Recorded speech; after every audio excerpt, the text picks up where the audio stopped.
Hello les curieux, aujourd'hui on se retrouve pour un épisode nocturne puisque l'animal qu'on va essayer d'observer est justement nocturne.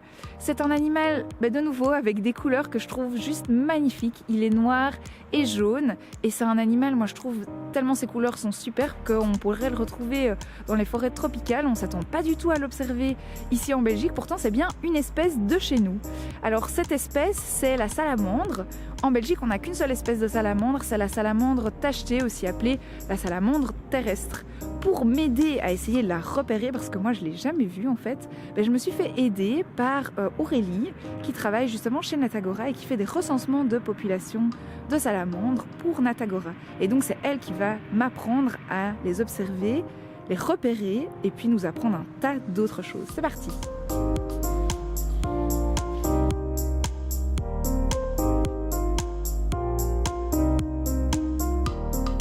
Alors si Aurélie nous a donné rendez-vous ce soir, c'est pas pour rien, c'est parce que pour observer la salamandre, il faut des conditions particulières.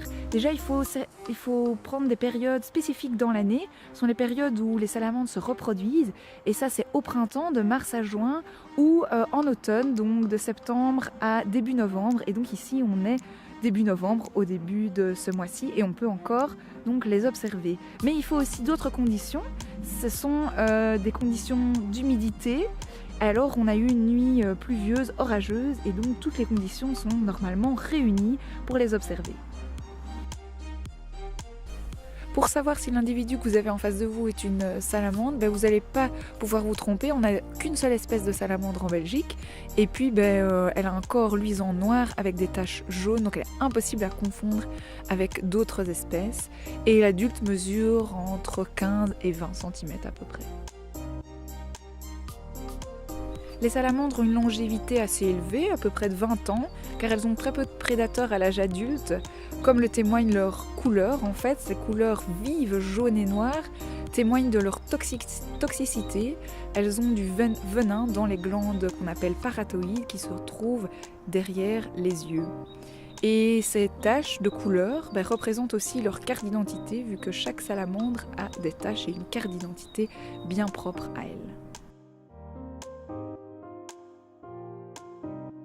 La salamandre est terrestre, donc elle passe toute sa vie sur Terre, sauf pendant la période de mise bas, où en fait elle va aller dans le milieu aquatique pour pondre ses larves. En fait, elle ne pond pas des œufs, c'est une espèce ovovivipare, ça veut dire qu'elle donne naissance à des larves qui sont déjà très bien formées, et donc ces larves, elle les relâche dans des points d'eau, dans des ruisseaux forestiers souvent. Et donc ici, on peut observer la posture typique du mâle qui est en chasse d'une femelle, qui est donc à l'affût. La salamandre est carnivore, donc elle se nourrit d'insectes variés, mais aussi de limaces et de vers de terre. D'ailleurs, c'est assez impressionnant de la voir en train de manger. Alors l'hiver, elle passe cette période-là en repos hivernal, donc dans des trous dans la terre, sous des tas de bois, sous des pierres, et elles ont parfois un abri commun, donc on peut en retrouver plusieurs à un certain endroit. Et elles ressortent alors en février. La salamandre est strictement et intégralement protégée en Wallonie. Malheureusement, les populations sont en baisse car elles sont attaquées par un champignon asiatique qui est certainement venu avec le commerce d'espèces exotiques, de salamandres exotiques, de batraciens exotiques. Et ce champignon est mortel pour les salamandres. Il les tue en quelques semaines et la mortalité est environ de 100%.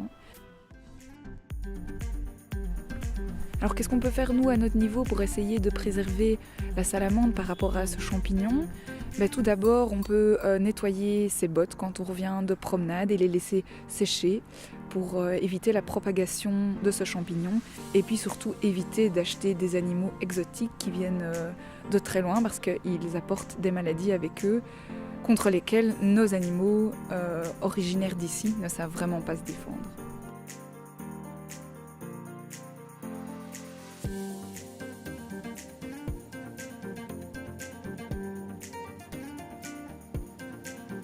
C'est dans cette obscurité que se termine notre épisode. J'espère que ça vous a plu. En tout cas, moi, j'ai trouvé ça juste dingue. C'est la première fois que je voyais des salamandres et j'ai trouvé ça vraiment trop mignon. Je sais pas ce que vous en pensez.